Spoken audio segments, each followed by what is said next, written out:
오늘은 총회가 정한 어버이 주일입니다. 여러분들은 매주일 드리는 예배로 생각하시는 분들도 계실지 모르겠습니다만, 저는 어버이 주일만 되면 가슴 한편이 참 어려울 때가 있습니다. 그리고 늘 부러운 분이 있어요. 저보다도 나이가 비슷하거나 많으신데도 불구하고 아버지 어머니께서 살아계시는 분, 생존에 계시는 분들을 보면 참 부럽습니다. 저도 지금의 이 자리에 있기까지 참 많은 인생의 불복들이 있었습니다. 그럴 때마다 생각 같은 게 뭐냐면, 우리 아버지라면 나에게 뭐라고 조언해 주실까 하는 것이었습니다. 참 지혜로우셨고 또 믿음의 귀한 본을 보이셨고 우리 자녀손들에게 믿음의 유산을 물려주셨던 아버지이셨는데, 생각보다 빨리 하나님께서 모시고 가시더라고요. 그래서 어버이 주일만 되면 예전에 제가 교육전사를 했을 때는 설교를 못할 정도로 그렇게 있었습니다. 그냥 생각이 나면 눈물이 났습니다. 우리 청년들, 우리 청소년들은 사랑하는 부모님이 있다는 것이 얼마나 큰 축복인지 몰라요. 그 사실을 꼭 기억했으면 참 좋겠습니다. 그런데 그럴 때마다 제 안에 하나님께서 주신 위로가 있었습니다.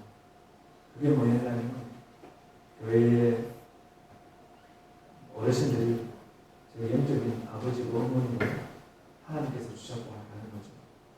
그래서 제가 가는 교회들마다 어른들한테는 참 사랑을 많이 받아보는 것 같습니다. 그냥 아버지처럼 어머니처럼 그냥 그렇게 편안하게 마음을 다해서 대하고 섬기다 보니 그런 게 아니었나 하는 생각을 해보게 됩니다. 여러분, 어버이 주일을 여러분 맞이하면서 여러분들 마음 가운데 어떤 생각과 또 마음의 여러 가지 아려오는 그런 부분, 기억들, 추억들이 있으신지 모르겠지만, 우리가 그 모든 상황들 속에서도 하나님께 여전히 감사하시고 또 사랑하는 부모님이 계시다면 더 마음을 다해 사랑하시고 또 시댁이나 아니면 처가에 조금의 또 생존에 계시면 내 부모님처럼 잘 또 섬기시고, 혹여나 그럼에도 불구하고 그런 분들이 곁에 없으시다면 우리 교회에 하나님께 주신 귀한 영적인 아버지와 어머니께서 계시니 그분들과 함께 귀한 사랑의 요소를 나누어 가시고 성전으로 다 되시길 간절히 소망합니다. 왜냐하면 그럴 때 주시는 하나님의 복이 있거든요. 오늘 말씀의 제목이 약속이 있는 첫 번째 계명이라는 것입니다. 하나님께서 약속하셨어요. 그것도 첫 번째로 약속하셨어요. 복 주시고. 그래서 그 사실을 우리가 좀 경험을 하셨으면 좋겠습니다. 출애굽기 20장에 보면 하나님께서 이스라엘 백성들을 출애굽하여서 시내산까지 인도하신 후에 십계명에 대해서 말씀하시죠. 10가지 계명. 너가 하나님을 아버지라고 모시고 살아가는 자라면 적어도 이 10가지 계명만큼은 너희의 기준이 되어야 된다. 우리가 대한민국 국민으로서 헌법을 지키는 것처럼 우리가 하나님의 백성이라면 지켜야 될 그 법이 바로 십계명이라는 것이죠. 그 십계명 가운데 1에서 4번째의 계명은 하나님과의 관계에서 지켜야 될 계명입니다. 그리고 5에서 10번째 계명은 이제 사람들과의 관계, 그러니까 인간 관계에 있어서 우리가 지켜야 될 계명을 말씀해주고 있죠. 특히 인간 관계에 있어서 지켜야 될 계명 가운데 가장 첫 번째 계명이 뭐였습니까?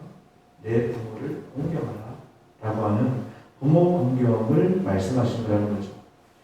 여러분, 왜 하나님은 내 자녀를 사랑하라, 내 자녀를 잘 양육하고 그렇게 세워가라 그렇게 명령하지 않으시고 내 부모를 공경하라, 그것을 이 십계명에 그것도 인간 관계에 있어서 가장 첫 번째 계명으로 말씀하고 계시는 게 있습니다. 그 이유가 뭘까요? 여러분 혹시 한번 생각해 보셨습니까? 십계명에 보면 자녀에 대한 얘기는 없어요. 근데 부모에 대한 얘기는 있죠. 여러분 배고프면 말 안 해도 식사하시죠. 그러니까 식사 안 하고 오시는 분들 조금 시장하시지 않으신가요? 피곤하면 시키지 않을까요? 주무십니까? 안 주무십니까? 쉬십니까? 안 쉬십니까? 마찬가지로 자녀를 사랑하는 것은 본능적이고 본성적이라는 거예요. 내가 부모라면 자녀를 어떻게 하면 잘 양육하고 사랑하고 그렇게 키울 수 있을까? 부모의 생각 가운데는 항상 그것이 있습니다. 부모라면 그거 다 있잖아요. 그렇죠? 그렇지 않으십니까? 그래서 부모가 돼봐야 부모의 심정을 합니다. 더 나아가서 자녀를 낳아봐야 부모의 심정이 어떤지 알게 됩니다. 어르신들 말씀이 하나도 틀린 것이 없는 것 같습니다. 근데 여러분, 부모를 공경하는 것은 죄인된 본성으로서 잘 되지 않는 것입니다. 그래서 명령을 해서라도 이것을 지키게 하신 거죠. 본성적으로, 본능적으로 할 수 있는 것이요. 그냥 자연스럽게 시키지 않고 마음만 먹으면 되는 거라면 더 이상 명령할 필요가 있겠습니까? 안 되니까. 안 하려고 하니까. 죄인으로서, 죄인된 본성으로서는 그것이 잘 안 되니까 하나님께서 십계명 가운데서도 가장 인간관계에 있어서 첫 번째 계명에서 말씀하고 있는 겁니다. 그것도 약속까지 하면서 명령하고 계시죠. 부모 공경하는 거 당연한 거 아니겠습니까? 나를 낳아주셨다면 당연히 부모를 공경해야 되는 건 맞죠. 근데 당연한 것임에도 불구하고 하나님께서는 약속해 주신 첫 번째 계명이라고 말씀하고 있습니다. 자식은 부모 없이도 살 수 있어요. 잘 살 수 있어요. 저도 잘 살아왔거든요. 아버지 안 계셔도. 어머니만 계셔도. 근데 부모는 자식 없이 살 수 없죠. 이유가 뭡니까? 사랑하기 때문입니다. 내가 사랑해서 낳았기 때문이고 사랑해서 내 자녀들을 지금까지 보듬어안고 양육하고 사랑으로 키웠기 때문입니다. 그래서 여호와 하나님께서는 이스라엘 백성들을 향해서 그리고 오늘 우리들을 향하여서 그런 부모를 공경하라고 말씀하고 있죠. 그럼 여기서 부모를 공경하라고 했을 때에 그 의미는 뭐냐? 우리 앞서 장로님께서도 기도하시면서도 말씀하셨습니다만 이 부모 공경이라고 했을 때 그 공경이라고 하는 것은 부모님을 중요하게 여기는 것입니다. 가장 중요한 나에게 가장 소중한 분으로 여기는 것입니다. 더 나아가서 하나님처럼 여기는 것이 바로 이 부모 공경의 공경이라고 하는 단어의 간격이라는 것입니다. 여러분 오늘 말씀 에베소서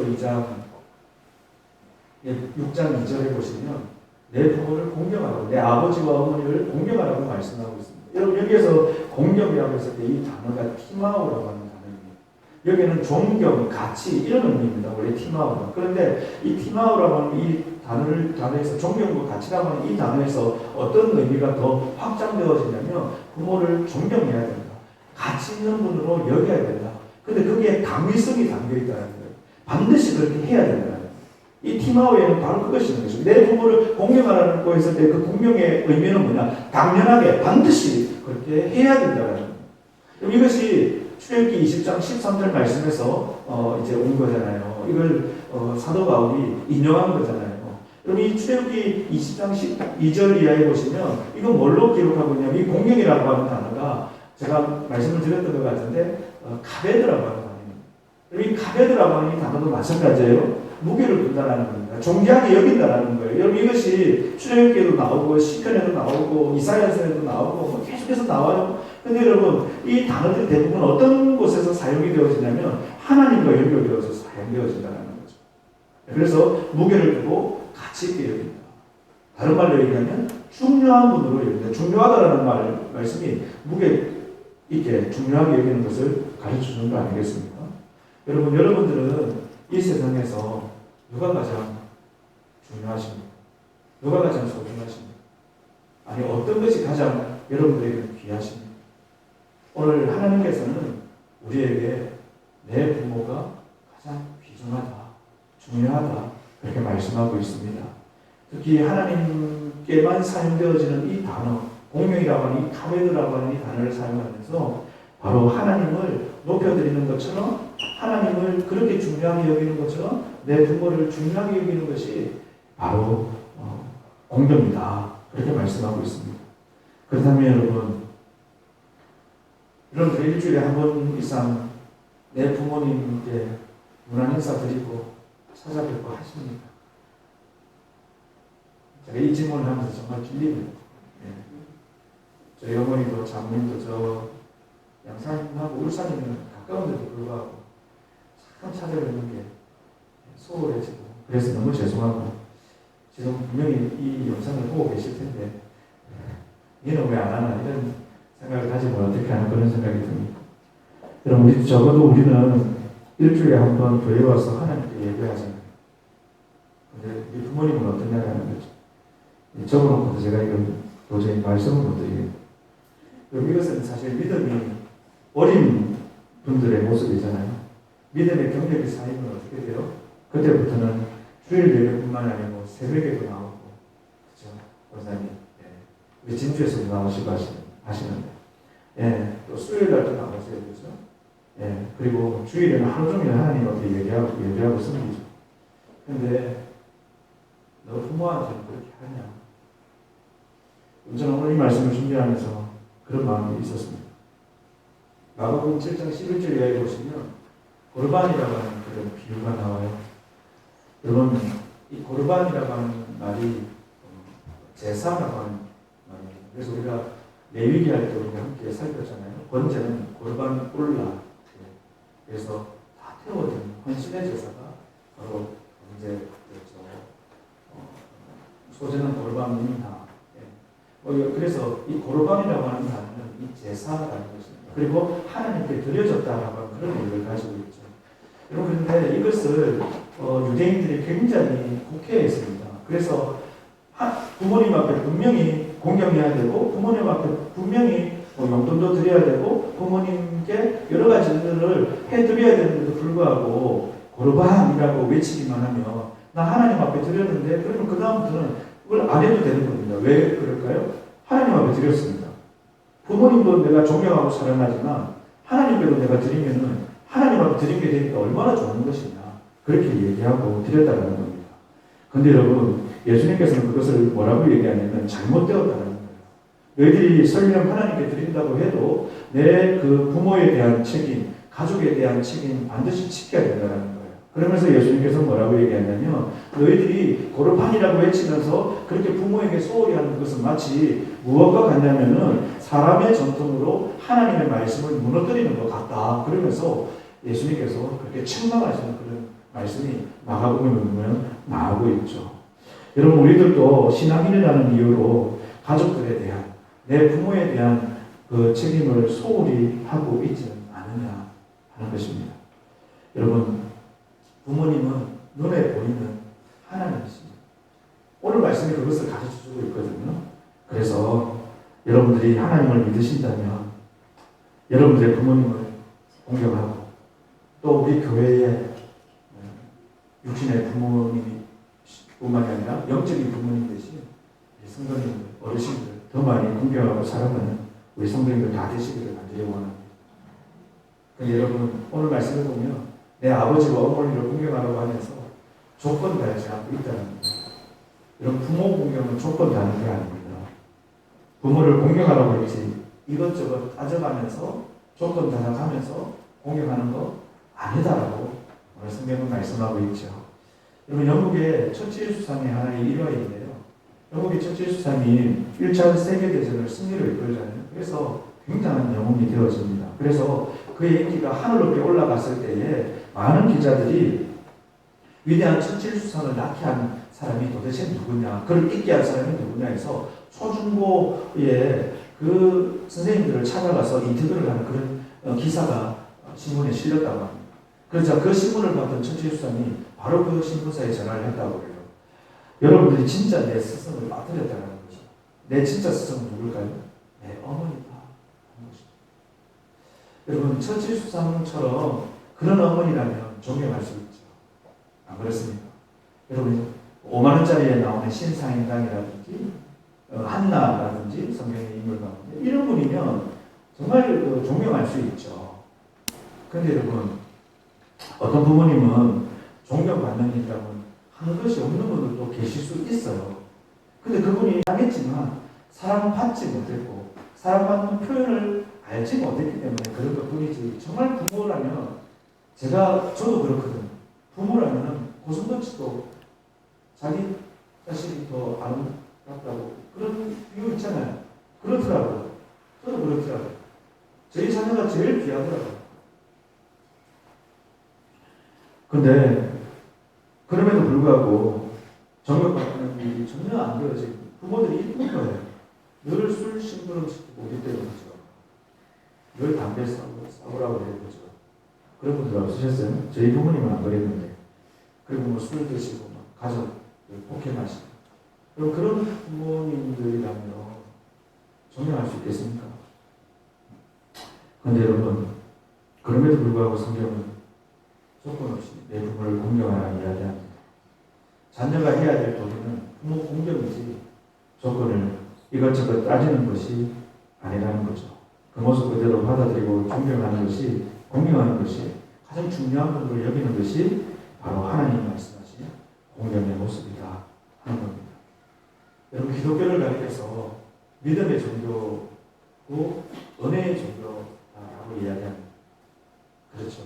우리가 믿음으로 하나님의 자녀가 되었고 하나님의 자녀가 된 것이 은혜로 된 것이지 않습니까? 그러니까 맞는 것 같아요. 여러분 그런데 우리가 보통 은혜를 이야기할 때에 그 은혜의 정의가 뭐였습니까? 받을 자격이 없는 자에게 주시는 하나님의 선, 갚을 능력도 받을 자격도 없는 자에게 거저 주시는 하나님의 선물이 은혜 아닙니까? 그렇죠? 우리는 정말 자격이 없는데 하나님 우리를 구원하셨어요. 하나님을 아버지라고 고백할 수 있게 하셨어요. 오늘도 예배할 수 있게 하신 거죠. 그건 은혜 아닙니까? 이처럼 믿음의 세계는 자격을 따지는 세계가 아니고 은혜의 세계다 하는 것이죠. 그래서 여러분 자격 따질 필요 없이 그냥 사랑하고 공경하는 것입니다. 내 시대, 내 처가 그냥 사랑하는 것입니다. 그것이 성경에서 말씀하고 있는 것이죠. 그 모습 그대로 약점과 실수와 그 모든 혼점투성이, 모습투성이 있는 그대로 인정하고 그렇게 그럼에도 불구하고 사랑하는 것이 바로 부모 공경이라는 거죠. 그래서 그렇게 공경할 때 하나님께서는 놀라운 복을 약속하셨습니다. 오늘 말씀 2절, 3절 다시 한번 읽어볼까요? 내 아버지와 어머니를 공경하라. 이것은 약속이 있는 첫 계명이니 이로써 내가 잘되고 땅에서 장수하리라. 아멘. 약속이 있는 첫 계명이다. 그것은 무슨 말이냐? 하나님께서 10계명을 말씀하셨는데 그 10계명 가운데 하나님께서 반드시 지키게 될 때에 하나님께서는 복을 주시겠다고 하는 약속이 있었는데 그 첫 계명이 뭐냐면 첫 번째가 뭐냐면 바로 이 부모 공경이다 하는 것이죠. 그럼 오늘 말씀의 그 기준이 되고 있는 원조격인 출애굽기 20장 12절 말씀을 보면 이렇게 기록하고 있어요. 한 번 더 읽어주시죠. 함께 읽겠습니다. 내 부모를 공경하라. 그리하면 내 하나님 여호와가 내게 준 땅에서 내 생명이 길리라. 아멘. 여러분 여기서 내게 준 땅에서 내 생명이 길다라고 했을 때 이 생명이 길다라고 하는 의미가 뭐냐면 전쟁에서 사실은 이긴다라고 하는 의미를 가지고 있습니다. 더 나아가서 건강을 보장해 준다 뭐 그런 의미를 가지고 있어요. 그래서 여러분 고대 전쟁은 오늘날로 치면 사업과 비슷한 것이거든요. 자기의 그 삶의 지경을 넓혀가는 것입니다. 네, 사업장들을 넓혀가는 것이죠. 그래서 내 부모를 공경하면 내게 준 땅에서 내 생명이 길다 하고 하는 이 약속의 말씀을 보면 한마디로 얘기하면 내게 육신의 건강 그리고 사업의 번영 이 모든 것들에 대한 축복을 허락해 주시겠다라는 겁니다. 여러분 내 건강, 우리 사업의 번창, 이보다 더 좋은 거 있으십니까? 제가 성도들의 기도 제목을 받잖아요. 기도 제목을 받아보면 대부분 비슷해요. 동일하게 나오는 기도의 제목들이 있어요. 두 가지. 뭐냐? 가족 건강, 사업 번창. 예, 기도 제목 받으면 거의 그거는 동일합니다. 근데 여러분, 이 건강과 사업의 그리고 삶의 형통의 비결이 뜻밖의 어디에 있다고요? 내 부모를 공경하는 데 있다는 거죠. 여러분, 그 자녀의 학원비는 아끼지 않으면서 부모 용돈은 인색한 게 오늘의 현실 아닙니까? 그렇죠? 저도 그런 것 같습니다. 그게 정말 자유롭지 못한 것 같습니다. 그런데 나와 내 자식이, 내 가정이 건강하게 잘 되는 가장 중요한 비결은 뭐냐?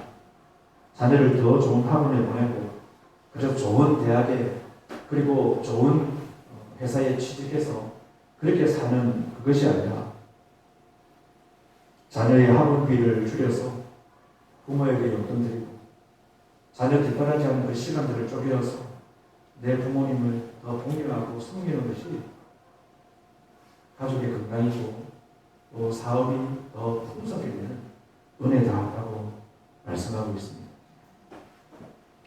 그래서 오늘 이 말씀은 한 번쯤 이상 들어보지 않은 분들이 있으십니까? 오늘 저도 이 말씀 예전에도 참 많이 설교했던 부모님이거든요. 저도 많이 들었던 부모님 것 같습니다. 그래서 어버이 주일 진짜 설교하기 어렵습니다. 왜냐하면 본문이 뻔하거든요. 출애굽기 20장 아니면 에베소 6장 그 외에 뭐 그렇게 많이 찾아보기가 쉽지 않아요. 그리고 내용 뻔해요. 그럼에도 불구하고 오늘 이 말씀을 들고 제가 이 강의에 썼던 이유는 뭐냐? 한 가지 소원이 있기 때문입니다. 저는 여러분들 때문에 여러분들 부모님이 행복하셨으면 좋겠어요. 부모님이 여러분들 때문에 행복하셨던 것처럼 이제 나로 인해서 부모님이 성도님들이 행복하셨으면 좋겠어요. 그런데 행복의 플러스 알파 더불어 뭐까지? 온 가족들이 건강하고 여러분들의 그 삶의 자리가 번창하게 되는 하나님의 풍성한 복을 누리기를 원합니다. 그것이 어디에 있습니까? 부모 공경에 있으니까 오늘 이 말씀을 들고 시작하셨어요. 모르는 사람 누가 있겠습니까? 다 알지. 10계명 5계명에 그거 다 알잖아요. 그럼 제가 출애굽기 말씀 지금 쭉 묵상해가고 이제 15장 이렇게 할 차례인데 20장에 가면은 10계명 이야기하면서 또 이 얘기할 겁니다. 근데 여러분, 왜 성경은 반복하고 있을까요? 중요하기 때문인 거예요. 그래서 여러분, 단순 지속 반복이 너무너무 중요합니다. 그게 내 몸에 각인되어지게끔 단순하게 지속적으로 반복해야 되는 거예요. 그래서 살아내어져야 되는 거죠. 오늘 우리 청년들하고도 그 얘기 했거든요. 말씀 묵상하는데 청년들 주리를 틀어요. 힘들죠. 그런데 해요. 제가 여기 있는 한 할 거예요. 하기 싫으면 우리 청년들 저 다른 데 가라고 기도하고 그래도 내가 안 갈 것 같은데 하나님이 여기 계속 있게 하셔요. 왜요? 내 몸이 기억해야 된다. 본능적으로 본능적으로 안 되기 때문에 영상 준비를 하나 했는데요. 이 영상을 참 예전에 봤는데 여러분들 한번 보셔서 이 영상 보시면서 마무리하겠습니다. 자식은 만난 것을 먹고 배불러 하고 부모는 먹는 것을 보고 배불러 합니다. 자식은 제 몸에 탈이 나서 아파하고 부모는 대신 아파줄 수 없어 아파합니다. 자식은 자기 잘 될 꿈을 꾸고 부모는 자식 잘 되기를 꿈꿉니다. 당신의 행복을 걸어 자식의 행복을 채우신 우리의 아버지, 어머니, 이젠 저희가 당신의 행복을 위해 고민하겠습니다. 대한민국 부모님 모두가 행복한 나라 한국주택금융공사. 제가 한국주택금융공사 저걸 왜 넣었냐면 여러분 저기 이제 누구의 이름이 들어가야 될까요? 원사제일교회의 누구누구 아무개 그렇게 돼야 되지 않겠습니까? 그래서 눈에 보이는 하나님의 부모님이라는 사실을 기억하시고 너무 잘 아시는 말씀입니다. 저도 더 열심히 홀로 계신 어머니와 장모님을 잘 섬기겠습니다. 여러분들도 지금 함께 계신 부모님을 잘 공경하시고 가장 중요하게 여기시고 하나님처럼 대하시고 그래서 하나님 주시는 복을 날마다 누리고 당신의 행복을 들어서 우리에게 채워주셨던 그 부모님의 그 마음을 조금 더 이해하면서 영광을 드리는 모두가 되시길 주님의 이름으로 만드리겠습니다.